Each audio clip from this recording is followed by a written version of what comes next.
Hello बच्चों।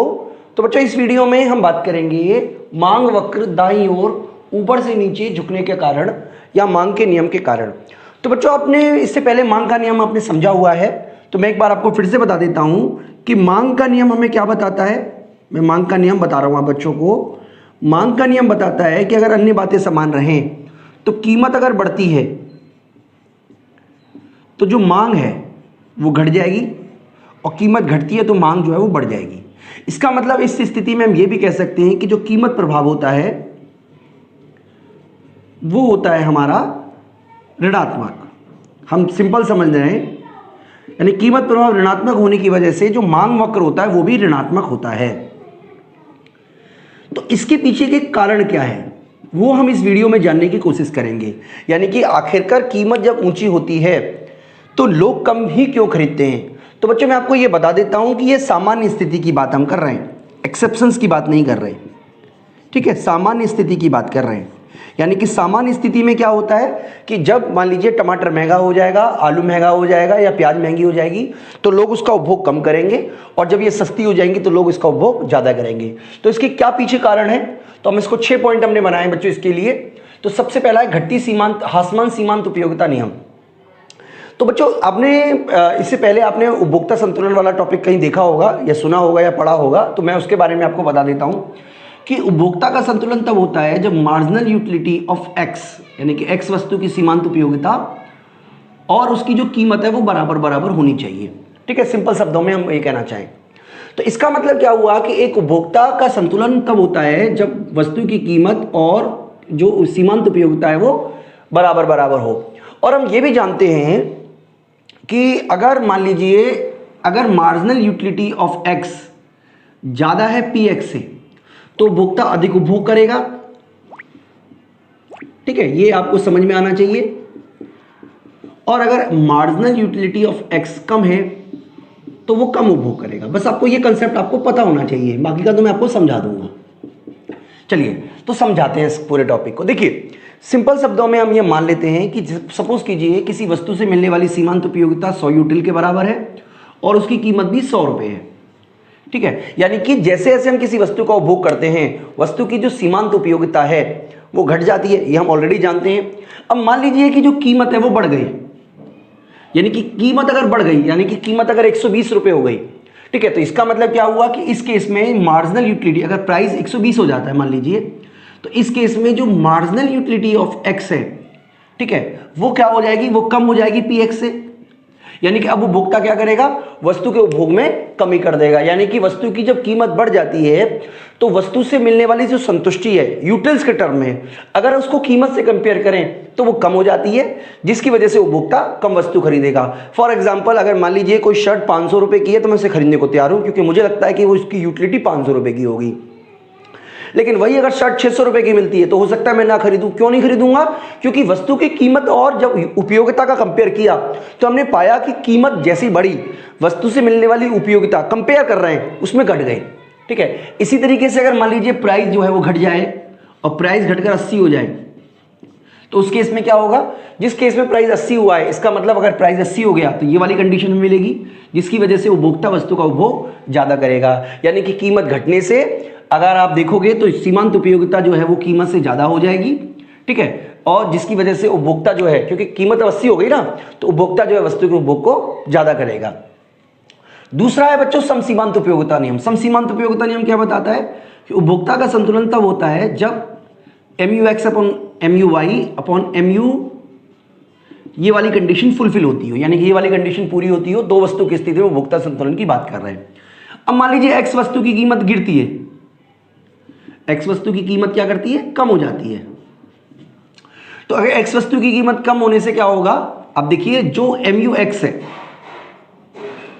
ठीक है, PX वो ज्यादा हो जाएगा किससे, MUY अपॉन PY से। तो इस स्थिति में उपभोक्ता क्या करेगा, जो एक्स वस्तु है उसके उपभोग को बढ़ा देगा। चलिए मैं आपको सिंपल तरीके से समझा देता हूं। मान लीजिए ये हमारा है 100 अपॉन 10 इक्वल टू है 200 अपॉन 20 के। चलिए सिंपल समझने के लिए हमने मान लिया। अब मान लीजिए वस्तु की कीमत 10 रुपए से घटकर 5 रुपए हो जाती है मान लीजिए। ठीक है, तो कीमत बढ़ने से क्या होगा, ये वाली कंडीशन पूरी होगी।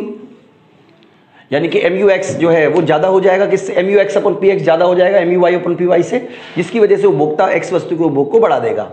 इसी तरीके से अगर प्राइस जो है, अगर मान लीजिए इसको हम हटा देते हैं, प्राइस जो है वो 20 हो जाता है, सपोज कीजिए 20 हो जाता है, तो उस केस में क्या होगा? Marginal utility of X upon PX छोटा हो जाएगा, किससे? Marginal utility of Y upon PY से, जिसकी वजह से उपभोक्ता क्या करेगा? जो X वस्तु है उसके उपभोग को कम कर देगा। यानी कि हम ये कह सकते हैं कि जब वस्तु की कीमत घटती है तो जो दूसरी वस्तु की कंपेयर में उसकी उपयोगिता बढ़ जाती है कंपैरेटिवली, जिसकी वजह से उपभोक्ता वस्तु के उपभोग को अधिक करेगा। तो ये दो वजह हैं बच्चों जो हमने आपको समझाई। तीसरी वजह आय प्रभाव है। देखिए ये हम ऑलरेडी समझ चुके हैं, या आप आने वाले समय में समझोगे। कीमत प्रभाव के अंदर दो प्रभाव शामिल होते हैं, एक आय प्रभाव और दूसरा है प्रतिस्थापन प्रभाव। प्रतिस्थापन प्रभाव, ठीक है जी, दो तरीके के प्रभाव शामिल होते हैं। तो यहां पर आपको समझना है कि जब वस्तु की कीमत घटती है तो उपभोक्ता की वास्तविक आय बढ़ जाती है। यानी कि मैं यहां पे लिख देता हूं बच्चों कि अगर यहां पे लिख देते हैं, देखिए इस जगह लिख देते हैं, यानी कि जैसे ही प्राइस गिरता है, जो रियल इनकम है, वास्तविक आय बोलते हैं उसको, वास्तविक आय यानी कि क्रय शक्ति, वो बढ़ जाती है। जैसे एग्जांपल के लिए मान लीजिए पेट्रोल 100 रुपये लीटर है और मैं 1000 रुपये में 10 लीटर पेट्रोल डलवा सकता हूं। अगर वही पेट्रोल 50 रुपये का हो जाएगा तो उतने ही पैसों में अब मैं ज़्यादा पेट्रोल डलवा सकता हूं। इसका मतलब मेरी जो परचेजिंग पावर है वो बढ़ गई। इस बढ़ी हुई पावर का उपभोग में ज़्यादा वस्तु खरीदने पे करूंगा, यानी कि प्राइस गिरने से उपभोक्ता की वास्तविक आय बढ़ जाएगी और वास्तविक आय बढ़ने से इसका उपभोग उपभोक्ता ज़्यादा क्वांटिटी खरीदने में कर सकता है। इसी के साथ साथ बच्चों प्रतिस्थापन प्रभाव होता है। प्रतिस्थापन प्रभाव का क्या मतलब है कि जब वस्तु की कीमत घटती है तो उपभोक्ता की जो प्रतिस्थापन वस्तुएं हैं, यानी कि जैसे चाय की कीमत गिरती है तो उपभोक्ता कॉफी के स्थान पर चाय का उपभोग करेगा। ये हम ऑलरेडी पढ़ चुके हैं। इसका मतलब प्रतिस्थापन प्रभाव बताता है कि जब एक वस्तु की कीमत गिरती है तो वस्तु जो है वो कंपैरेटिवली सस्ती हो जाती है और कंपैरेटिवली सस्ती होने की वजह से उपभोक्ता वस्तु के उपभोग को अधिक खरीदता है, यानी कि ज्यादा खरीदता है। इसको हम बोलते हैं बच्चों प्रतिस्थापन प्रभाव। ओके बच्चों, इसके अलावा उपभोक्ता की संख्या में परिवर्तन। देखिए जैसे मोबाइल फोन की अगर हम बात कर ले तो मोबाइल फोन सस्ते होने से क्या होगा? पहला, पुराने उपभोक्ता ज्यादा वस्तु उपभोग करेंगे, पुराने उपभोक्ता ज्यादा यूज करेंगे, प्रयोग करेंगे और नए उपभोक्ता भी वस्तु खरीदेंगे।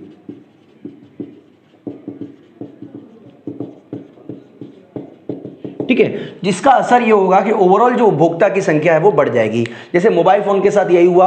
पुराने जमाने में जब मोबाइल 50,000 रुपए का हुआ करता था या 40,000 रुपए का हुआ करता था, बहुत बहुत महंगे महंगे फोन हुआ करते थे।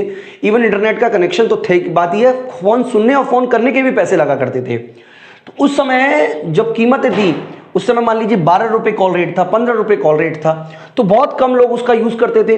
लेकिन जैसी कीमतें गिरी, पहला जो उपभोक्ता पहले यूज करते थे वो अब ज्यादा यूज करने लगे और जो पहले यूज नहीं करते थे उन्होंने भी अब वस्तु का उपभोग करना प्रारंभ कर दिया।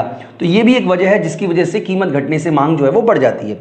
इसके अलावा वस्तु के अनेक उपयोग की अगर हम बात करें बच्चों, तो जैसे बिजली है, हम बात कर रहे हैं बिजली की, इलेक्ट्रिसिटी की, ठीक है, या दूध की बात कर रहे हैं, तो जिन वस्तुओं के अनेक उपयोग होते हैं उनकी कीमत बढ़ने से उपभोक्ता उनके उपभोगों की संख्या को बढ़ा देता है। यानी कि अगर मान लीजिए पहले वो बिजली का प्रयोग केवल टीवी चलाने के लिए कर रहा है तो कीमत घटने से अब वो एसी भी यूज करेगा, खाना भी बिजली पे गर्म पका सकता है, पानी भी बिजली से गर्म करेगा। तो इसका मतलब उसके जो उपभोगों की संख्या है वो ज़्यादा मात्रा में वो यूज़ करना शुरू कर देगा। इसकी वजह से भी कीमत घटने से जो मांग है वो बढ़ जाती है। तो बच्चों ये सारी की सारी वजह है जिसकी वजह से मांग का नियम लागू होता है, या कीमत जो या आप कह सकते हो कि मांग वक्र नीचे की ओर झुका हुआ होता है, इस तरीके का होता है। इस वीडियो में बच्चों मैं आपको इतना ही करा रहा हूँ। मैं उम्मीद करता हूँ कि आपको टॉपिक अच्छी तरीके से समझ में आ गया होगा। इस वीडियो में इतना ही बच्चों, थैंक यू।